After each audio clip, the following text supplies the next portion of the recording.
हमारी खास कार्यक्रम रिपोर्टर लाइव में आपका स्वागत है। इस प्रोग्राम में हमारे साथ देश के अलग अलग हिस्सों से रिपोर्टर जुड़ते हैं और अपने राज्य की अहम खबरों की जानकारी आप तक पहुंचाते हैं।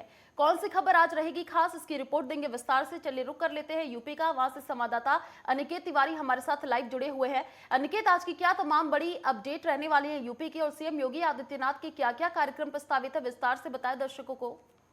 देखिए आयुषी, अगर आज मुख्यमंत्री योगी आदित्यनाथ की आज बात की जाए तो आज वो अपने कर्नाटक दौरे पर है। वहाँ पर कई जो योजनाएं हैं, जो परियोजनाएं हैं, उनका लोकार्पण करेंगे और वहाँ पर देखेंगे कि वो चाहे योगी साइंस भ्रमण हो या धर्मस्थल की बात हो, तमाम वो कार्यक्रम प्रस्तावित आज मुख्यमंत्री योगी आदित्यनाथ के आज कर्नाटक दौरे पर। और इसके साथ अगर बात करें आयुषी, अगर प्रदेश अध्यक्ष भूपेंद्र सिंह चौधरी की, तो आज वो अपने दिल्ली दौरे पर रहेंगे और वहाँ पर संगठन की बैठक करेंगे गाजियाबाद में। और इसके साथ ही जो देश के प्रधानमंत्री नरेंद्र मोदी हैं, उनसे मुलाकात करेंगे और अमित शाह से भी उनकी मुलाकात आज प्रस्तावित।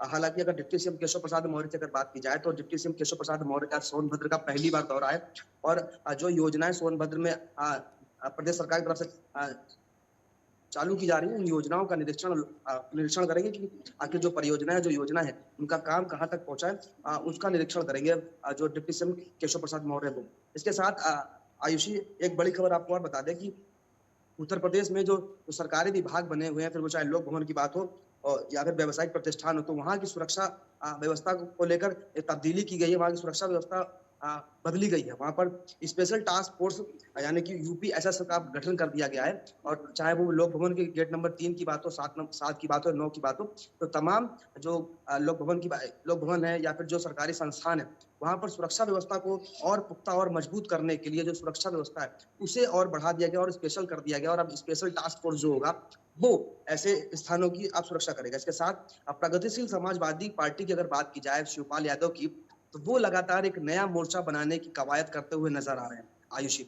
आने वाले चुनावों को ध्यान में रखते हुए आज जो विपक्ष है, विपक्ष की ओर से शिवपाल यादव कहीं ना कहीं पूरी तरह से कमर कस रहे हैं और एक नया मोर्चा बनाने की तैयारी में है। और आने वाले समय में चाहे समाजवादी पार्टी हो या बहुजन समाजवादी पार्टी हो, भाजपा हो, उसके लिए एक कहीं ना कहीं विपक्ष के रूप में शिवपाल यादव सामने उतरना चाहते हैं। और उसी को ध्यान में रखते हुए जो एक नया संगठन है, उसको और मजबूत और उसको नया और तैयार करने के लिए शिवपाल यादव आज बैठक करने वाले हैं। इसके साथ आयुषी, एक बड़ी खबर और भी है कि जो फर्जी तरीके से जो प्रदेश में जो मदरसे जो संचालित हो रहे हैं, जहां पर बच्चों को गलत शिक्षाएं दी जाती हैं, और या फिर जो बच्चे अभी जो मदरसे अभी या फिर रजिस्टर्ड नहीं है, तो ऐसे मदरसों पर भी कार्रवाई होगी। उनकी लिस्ट पूरी तैयार की जाएगी। उसके बाद लिस्ट तैयार करने के बाद में जो जिला अधिकारी होंगे, वो पूरी रिपोर्ट तैयार करने के बाद में शासन में अपनी रिपोर्ट पेश करेंगे। और उसके बाद जो भी ऐसे मदरसों की सूची, जो मदरसे जो सूची में ऐसे आते हैं जो जो रजिस्टर्ड नहीं है, यहाँ पर या जहाँ पर कुछ खामियां या कमियां पाई जा रही, उन पर कार्रवाई सरकार की तरफ से की जाएगी। इसके साथ ही जो कृषि मंत्री सूर्य प्रताप शाही हैं, आज वो भी ड्रोन डेमोन्स्ट्रेशन आज देखेंगे। किसानों को लेकर क्या कुछ प्रयास करने हैं, उन तमाम मुद्दों को लेकर आज सूर्य प्रताप शाही भी आज बड़ी बैठक करने जा रहे हैं। इसके साथ अनिकेत, आप बने रहिए हमारे साथ, रुक करेंगे आपका। अनिल नेताम का रुक कर लेते हैं, रायपुर से हमारे साथ लाइव जुड़े हुए हैं। अनिल, आज की क्या तमाम बड़ी अपडेट रायपुर से रहने वाली है? सियासी गलियारों की आज की क्या तमाम बड़ी जानकारी मिल पा रही है? जी आयुषी, देखिए बड़ी खबरों की बात कर ले तो आज जो है मुख्यमंत्री भूपेश बघेल अपनी भेंट मुलाकात कार्यक्रम के दूसरे चरण की शुरुआत आज से करने वाले हैं। 1 सितंबर से आज कार्यक्रम होगा और पहले जो भेंट मुलाकात हो रहा है वो रायगढ़ जिले पे प्रस्तावित है। रायगढ़ जिले के हमारा गाँव में जो है आज मुख्यमंत्री भूपेश बघेल भेंट मुलाकात कार्यक्रम के तहत लोगों से मुलाकात करेंगे और सरकारी जो योजनाएं हैं उनका जो है जनता से फीडबैक लेंगे। देखिए, मुख्यमंत्री भूपेश बघेल लगातार जो है प्रदेश विधानसभाओं में भेंट मुलाकात कार्यक्रम में जाते हैं और विधानसभाओं के 3 ग्रामों में जाकर जो भेंट मुलाकात कार्यक्रम के तहत वहाँ पर लोगों से बातचीत करते हैं और सरकारी योजनाओं का फीडबैक वहाँ पर लिया जाता है कि किस तरीके से सरकारी योजनाएं हो जमीन स्तर पर पहुंच रही है नहीं, या फिर सरकारी योजनाओं का लाभ जो है अंतिम व्यक्ति तक मिल रहा है नहीं।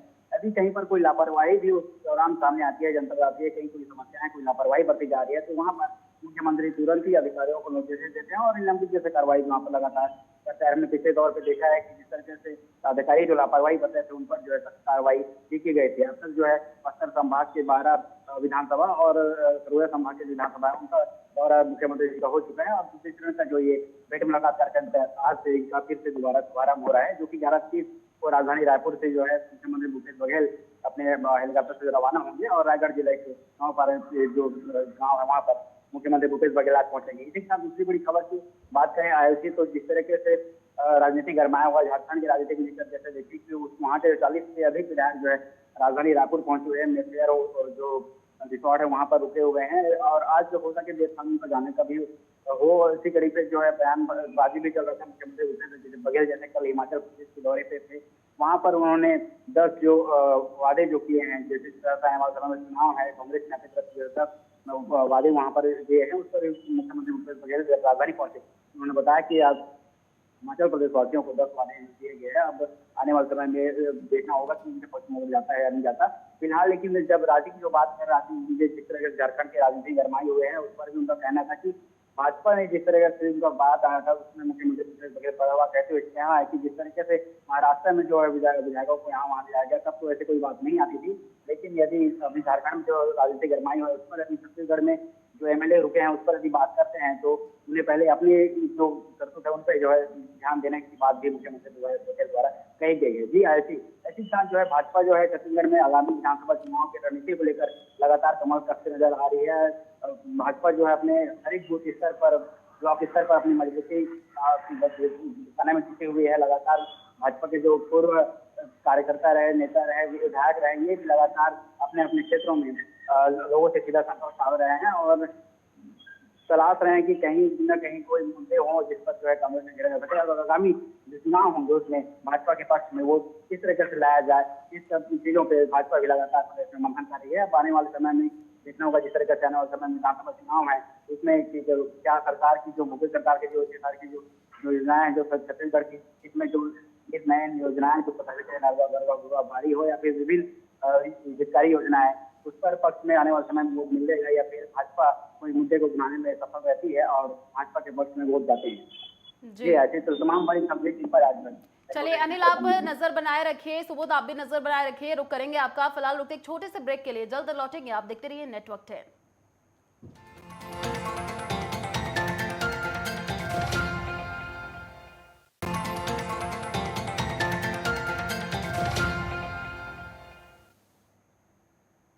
ब्रेक के बाद आपका स्वागत है। चलिए रांची का रुख कर लेते हैं। संवाददाता सुबोध गुप्ता हमारे साथ लाइव जुड़े हुए हैं। सुबोध, आज की क्या तमाम बड़ी अपडेट रांची से रहने वाली हैं? देखिए सियासी उठापटक लगातार जारी है। आज सीएम हेमंत सोरेन की कैबिनेट बैठक भी होने जा रही है, कुछ महत्वपूर्ण निर्णय भी लिए जा सकते हैं। फिलहाल क्या अपडेट मिल पा रही है? देखिए आयुषी, मैं बता दूं कि झारखंड की जो राजनीति की सियासत है लगातार इसकी पारा जो है बढ़ती जा रही है जी। झारखंड की पारा की राजनीति कभी समाप्त हो ही नहीं पा रही है। पिछले मई महीने से जो राजनीति उठापटक शुरू हुई है तो अगस्त तक समाप्त हो गया, 3 महीने बीत गए हैं, लेकिन अभी तक राजनीति की जो उठापटक है वो समाप्त नहीं हो सकी है।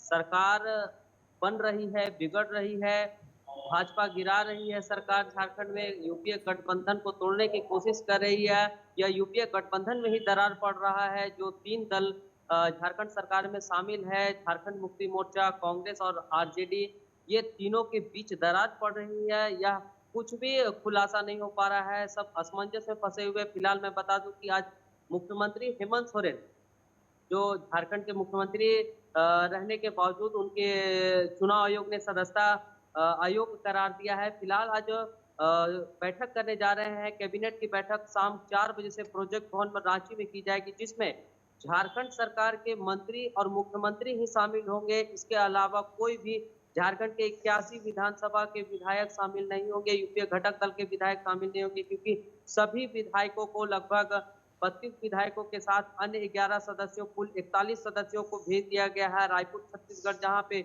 मेफेयर रिसोर्ट होटल में रोका गया है। उन्हें सरकार की उठापटक को लेकर के उन्हें वहां पे ठिकाना बनाया गया है छत्तीसगढ़ में। फिलहाल झारखंड में जो प्रोजेक्ट भवन है वहां पे 4 बजे बैठक होगी और बैठक में झारखंड के किसानों की स्थिति पर चर्चा होगी। जेपीएससी के चेयरमैन की अध्यक्षता पर सदस्यता ये बैठक की जाएगी। और मैं बता दूं कि जो लगातार दुमका में कांड हुए हैं, अंकिता हत्याकांड मामले में, उस संदर्भ में बैठक होगी।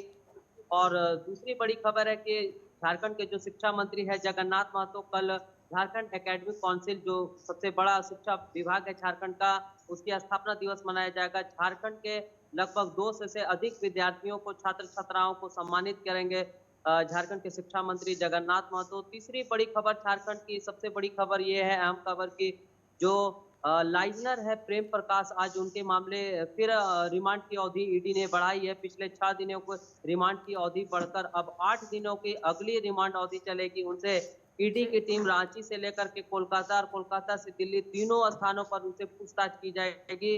बड़ी महत्वपूर्ण जानकारी है।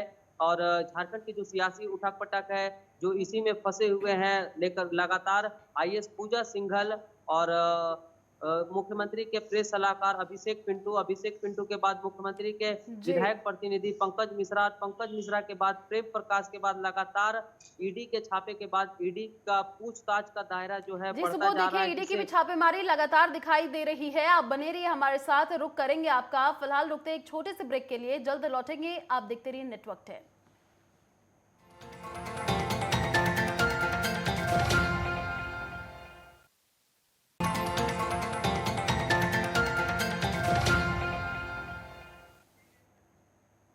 ब्रेक के बाद आपका स्वागत है। चलिए पटना से रुक कर लेते हैं। विवेक रंजन हमारे साथ लाइव जुड़े हुए हैं। विवेक, आज की क्या तमाम बड़ी अपडेट पटना की रहने वाली है? सियासत की अगर बात करें तो लगातार पटना में सियासत गर्म होती हुई नजर आ रही है। अगर देख ले कार्तिक कुमार, उन्होंने कल इस्तीफा दे दिया। क्या फिलहाल अपडेट मिल पा रही है? जी बिल्कुल, ऐसी राजनीतिक गलियारे से अगर बात कर ली जाए तो कार्तिकेय कुमार के लिए आज दिन बहुत बड़ी दिन है। बता दें कि कार्तिकेय कुमार को 11:30 बजे कोर्ट में पेशी होना है, जिसके बाद उनकी जो जमानत याचिका है उस पर सुनवाई होगा। 2015 में भी वो कोर्ट के दरवाजे लगा चुके हैं और 2017 में भी, लेकिन उनकी जो जमानत है वो रद्द कर दी गई थी। अब ऐसे में लेकर जो कल जो मंत्री पद का इस्तीफा उनका आया, सुबह में हमने जब खबर दिखाया था उस समय उन्होंने उनका विभाग बदला गया था, लेकिन वो फिर रात में उनकी जो है इस्तीफा दे दिया गया, खुद जाके इस्तीफा दे दिए। उसके बाद आज जो है जमानत याचिका के लिए उनके कोर्ट में सुनवाई होगा। उसके बाद उनके लिए आज कही जाए तो बड़ी दिन होगा, क्योंकि उनके पास जो पूर्व में अगर बात कर ले तो अब तो पूर्व मंत्री हो गए, उनके पास पूर्व में जो विभाग था कानून विभाग था। कानून विभाग एक बहुत बड़ी जिम्मेदारी विभाग होती है राज्य सरकार के लिए, चाहे केंद्र सरकार के। राज्य सरकार में एक कानून विभाग थे, लेकिन कानून विभाग को खुद जो कानून के शिकंजे से घिरे हुए उनको कानून विभाग दे दिया गया था। ऐसा बीजेपी लगातार आरोप लगा रही थी। और बीजेपी जब इनका इस्तीफा जब आया तो बीजेपी के जो मंत्री, केंद्रीय गृह राज्य मंत्री, उन्होंने बयान वक्तव्य कर जारी करते हुए कहा था कि हमने पहले ही कहा था कि नीतीश कुमार हैं, शुरू से कहते हैं कि जीरो टॉलरेंस की सरकार, हमारी जीरो टॉलरेंस, ना किसी को बचाते हैं ना किसी को फंसाते हैं। आखिरकार इतने दिनों तक इनको एक दागी छवि नेता को आखिर इतने दिन तक क्यों मंत्री रखे? इनको जो भी विधि विभाग रखा, जो कि कानून का बहुत बड़ी जिम्मेदारी उनके पास रहती है, जो कानून विभाग रखा। और उसके बाद अगर गिरिराज सिंह की बात कर ली जाए तो अगर दूसरी खबर की अगर बात कर ली जाए तो दूसरी खबर को लेकर जो इस तरीके से कल जो केसीआर पटना आए थे, उसके बाद 2024 का सुगबुगाहट तेज होगी कि 2024 में लोकसभा चुनाव में उम्मीदवार किसको आगे की जाएगी। तो क्या नीतीश कुमार 2024 में प्रधानमंत्री के रेस में जाएंगे? क्या नरेंद्र मोदी को टक्कर दे पाएंगे? ऐसे में लेकर जब केसीआर ने कल इन सारे से जब सवाल किया गया, केसीआर से जब सवाल किया गया तो केसीआर ने कहा कि हम लोग विपक्ष को एकजुट कर रहे हैं, एकजुट होने पर आने वाले समय में हम लोग जवाब दे देंगे किनको आगे किया जाएगा। क्या नीतीश कुमार 2024 में अगर प्रधानमंत्री के उम्मीदवार जाते हैं तो कांग्रेस की तरफ से कांग्रेस क्या नीतीश कुमार को सपोर्ट करेंगे या क्या? ये सबसे बड़ी सवाल है, क्योंकि ये तीसरी फ्रंट का बात कर रहे हैं कि तीसरी फ्रंट में ये जाएंगे केसीआर। और कहीं जो कल जो दिन भर के जो रही सुगबुगाहट राजनीति का लकम जो केसीआर की बात कर लिया, तो कल वो 4.5 घंटे तक पटना में डटे रहे। 4.5 घंटे के बाद वो पटना से फिर वो तेलंगाना के लिए रवाना हो गए। उनके साथ साथ जो उनके जो अधिकारी और जो अधिकारी थे उन्होंने साथ में रवाना हो गए। अगर तीसरी खबर की अगर बिहार की बात कर लिया है तो राजनीतिक गलियारे में जेडीयू के तरफ से जो कही जाए तो जेडीयू का 3 दिवसीय का राष्ट्रीय कार्यकारिणी का बैठक होने जा रहा है। राष्ट्रीय कार्यकारिणी का बैठक होगा कल से बैठक उनके 5 तक चलेगा, जिसमें राष्ट्रीय कार्यकारिणी, राष्ट्रीय लेवल के जो जितने लीडर है सभी लोगों का प्रशिक्षण दिया जाएगा। साथ ही साथ जो प्रदेश लेवल के नेता हैं उनको प्रशिक्षण दिया जाएगा। क्योंकि अगर जेडीयू की बात कर जाए तो जेडीयू तो सरकार में है, लेकिन जेडीयू के पास उतना वर्चस्व नहीं रह गया है। जेडीयू का तो मुख्यमंत्री नीतीश कुमार जी हैं, लेकिन उनका पार्टी का वर्चस्व नहीं रह गया। अब अपनी पार्टी को पुरानी 2005 के तौर पर चलाने के लिए पार्टी को लगातार इन लोग कमान, प्रदेश के लेवल हो, राष्ट्रीय के लेवल के नेता उनको कमान दिए हुए हैं। उनको कह रहे हैं कि लगातार प्रशिक्षण करें, कार्यकर्ता को हुजूम भरे, क्योंकि कार्यकर्ता ही पार्टी का रीढ़ होती है। अगर ऐसे में कार्यकर्ता अगर इनके पास नहीं रहेंगे तो आने वाले 2024 का लोकसभा हो, जो प्रधानमंत्री का ख्वाब देख रहे हैं, 2024 में इनकी प्रधानमंत्री का जो कुर्सी है वो कुर्सी में कायम रहेंगे या जी नहीं रहेंगे। विवेक, इनकी चलिए आप पार्टी का नजर क्या बनाए बदलाव रखिए रहेगा? खबरों पर, रुक करेंगे आपका अजहर हुसैन का रुक कर लेते हैं, जम्मू कश्मीर से हमारे साथ लाइव जुड़े हुए हैं। अजहर, क्या तमाम बड़ी अपडेट जम्मू कश्मीर से मिल पा रही है? और देखिए, जब से गुलाम नबी आजाद ने कांग्रेस से इस्तीफा दिया था तो जम्मू कश्मीर में सियासत गर्म होती हुई नजर आ रही थी, हलचल तेज हो गई थी। फिलहाल क्या जानकारी मिल पा रही है? जी आयुषी, अगर हम जम्मू कश्मीर की सबसे अहम खबर की ओर बात करें तो सबसे पहले हम नॉर्थ कश्मीर के हवाले से बात करें, क्योंकि नॉर्थ कश्मीर के बुमई सोपोर इलाके में सिक्योरिटी फोर्स को इतला मिली थी कि वहां पे कुछ मिलिटेंट छुपे हुए। बाद में सिक्योरिटी फोर्स सीआरपीएफ और जम्मू कश्मीर पुलिस ने मिल के वहां पे उस इलाके को कॉर्डन ऑफ किया और सर्च ऑपरेशन शुरू किया। तो सर्च ऑपरेशन के दौरान जो सिक्योरिटी फोर्स से मुश्तबा मुकाम पर पहुंच गए तो वहां पे मिलिटेंटों ने सिक्योरिटी फोर्सेस के ऊपर हमला कर दिया, फायरिंग कर दी, और ये जो सर्च ऑपरेशन है ये एक इनकाउंटर में तब्दील हो गया। और इस हवाले से जो है बाद में जब इनकाउंटर अभी भी जारी है और सर्च ऑपरेशन अभी भी जारी है, और इस इनकाउंटर में अभी जैश मोहम्मद के जो 2 मिलिटेंट है उनको हलाक किया गया। और इस इनकाउंटर के दौरान एक सिविल के घायल होने की भी इतला है, जिसका जो शिनाख्त हुई है वो अली मोहम्मद के बतौर हुई है, और वो भी बुमई सोपोर से ताल्लुक रखता है। हालांकि उसको जख्मियों की हालत में श्रीनगर के सिकमस हॉस्पिटल में पहुंचाया गया, जहां पे डॉक्टर ने उसको कहा कि वहां जो उसके लेग में यानी उसके पैर में गोली लगी थी, हालांकि वो अभी स्टेबल है, और पूरे इलाके को अभी भी कॉर्डन ऑफ करके मिलिटेंटों की सर्च ऑपरेशन अभी भी जारी है। ये सबसे महत्वपूर्ण और अहम खबर थी शुमाली कश्मीर से। और दूसरे अहम खबर की अगर हम बात करें, श्रीनगर के बदशाह इलाके से भी जो है आग की होलनाक वारदात पेश आई, जिसमें जो एक रिहायशी मकान और 4 दुकानें जो है खाकिस्तर हो गए, और इस हादसे के दौरान जो है लाखों रुपए का नुकसान वहां पे हुआ है। सबसे महत्वपूर्ण और अहम खबर की ओर बात करें कांग्रेस के हवाले से, कांग्रेस जिस तरीके से आपको भी पता है कि सीनियर लीडर जो दिग्गज लीडर माने जाते थे कांग्रेस के, गुलाम नबी आजाद ने जब कांग्रेस से अपना इस्तीफा पेश किया, इसके बाद में जम्मू कश्मीर में काफी इस हवाले से हलचल मची हुई है। और एक के बाद दूसरे जो है सीनियर लीडरान के अलावा जो एक्स मिनिस्टर रह चुके हैं, जो एक्स एमएलए रह चुके हैं, और इनके अलावा जो जितने भी पार्टी कार्यकर्ता है, अगर हम पीर पंचाल एरिया की बात करें, कल ही जो है तकरीबन जो है 42 के करीब जो वहां पे लिस्ट जो सोशल नेटवर्क पे जो फ्रेम हुआ है, तो 42 के करीब जो पार्टी कार्यकर्ता थे, जो ग्राउंड लेवल जो ऑफिस कार्यकर्ता संभाल रहे थे, उन्होंने अपना इस्तीफा पेश किया और उन्होंने आजाद साहब के साथ जो है अपना समर्थन पेश किया। इस हवाले से जम्मू कश्मीर में अगर हम कांग्रेस की बात करें, जम्मू कश्मीर में कांग्रेस कहीं ना कहीं जो है इनकी साख्त बहुत ही कमजोर नजर आती जा रही है। एक के बाद दूसरा हर रोज तकरीबन जो है सीनियर लीडरान के अलावा वर्कर्स भी जो है आजाद साहब के साथ जो है शाना बशाना अभी चल रहे हैं और उनके पार्टी के साथ शमूलियत इख्तियार कर रहे हैं। हालांकि अभी तक जो है ये कहना कबल वक्त होगा कि जिस तरीके से आजाद साहब ने कहा था कि इस्तीफे के बाद में बहुत जल्द वो अपने पार्टी का जो है ऐलान करेंगे, अभी तक वो ऐलान सामने नहीं आया और अपने पार्टी का नाम भी नहीं उन्होंने पेश किया। लेकिन इस हवाले से जितने भी वर्कर्स है, जितने भी वर्कर्स थे, उन्होंने जो है आजाद साहब के साथ जो है अपनी शमूलियत इख्तियार की है। चलिए अजहर, आप बने रहिए हमारे साथ, रुक करेंगे आपका मुंबई का रुक कर लेते हैं, वहां से संवाददाता राहुल पुजारी हमारे साथ लाइव जुड़े हुए हैं। राहुल, अभी क्या तमाम बड़ी अपडेट मिल पा रही है मुंबई से? कल हमने तस्वीरें भी दिखाई, गणेश चतुर्थी का त्योहार मनाया गया, जो श्रद्धालु काफी उत्साहित नजर आए। फिलहाल क्या तस्वीरें देखने को मिल रही हैं, क्योंकि अगले 10 दिनों तक लोग गणपति बाबा की स्थापना अपने घर में करते हैं और श्रद्धालु बहुत ही धूमधाम से ये त्योहार मनाते हैं। जी जी जी, ऐसे यहाँ पे आज गणेश उत्सव का दूसरा दिन है, बड़े धूमधाम से मनाया जा रहा है। यहाँ पे गणेश उत्सव का बहुत धूमधाम से मनाया जा रहा है और आज भी श्रद्धालुओं का तांता लगा है, हर पंडाल में यहाँ पे तांता लगा हुआ है और बहुत भीड़ है। जैसा कि मौसम विभाग ने भी अलर्ट किया है कि बॉम्बे में 2 दिन बरसात होगी, काफी बरसात होगी, मानसून आएगी और ओले भी पड़ सकते हैं। लेकिन इसका सबसे बड़ा अपडेट इस समय महाराष्ट्र का ये है कि एनआईए ने डी कंपनी के ऊपर शिकंजा कस दिया है। डाउ इब्राहिम, एनआईए ने डी कंपनी के ऊपर शिकंजा कस दिया। डाउ इब्राहिम पे इनाम की राशि बढ़ा दी गई है, उसको 25 लाख रुपए कर दिया गया और छोटा शकील को भी 25 लाख रुपए का इनामी राशि बढ़ा दी है एनआईए ने, और उनके गुर्गों के भी इनामी राशि 15 लाख रुपए कर दी गई है और उनके कई जगह पे छापे मारे जा रहे हैं और उनपे शिकंजा कस दिया गया है। और जैसा कि गणेश उत्सव का महोत्सव है, इस समय पंडालों में काफी भीड़ है और तांता लगा हुआ। मैं अभी और भी दर्शकों को दिखाऊंगा, अभी मैं पंडाल के सामने ही खड़ा हूँ और अभी अंदर जाके दिखाने की कोशिश करूंगा कि क्या नाम है यहाँ पे कितनी भीड़ लगी हुई है। आयुषी जी राहुल, देखिए लगातार श्रद्धालुओं का तांता नजर आ रहा है और गणेश चतुर्थी का त्योहार मुंबई नहीं पूरे देश भर में बहुत ही धूमधाम से मनाया जाता है। चलिए, शुक्रिया तमाम जानकारी साझा करने के लिए। तो सभी रिपोर्टर्स का बहुत बहुत धन्यवाद हमारे साथ जुड़ने के लिए और अपने राज्य की तमाम बड़ी अपडेट को हमारे साथ साझा करने के लिए। चलिए फिलहाल रिपोर्टर्स लाइव में इतना ही। देश और दुनिया की तमाम बड़ी खबरों को देखने के लिए आप देखते रहिए नेटवर्क 10। जय हिंद।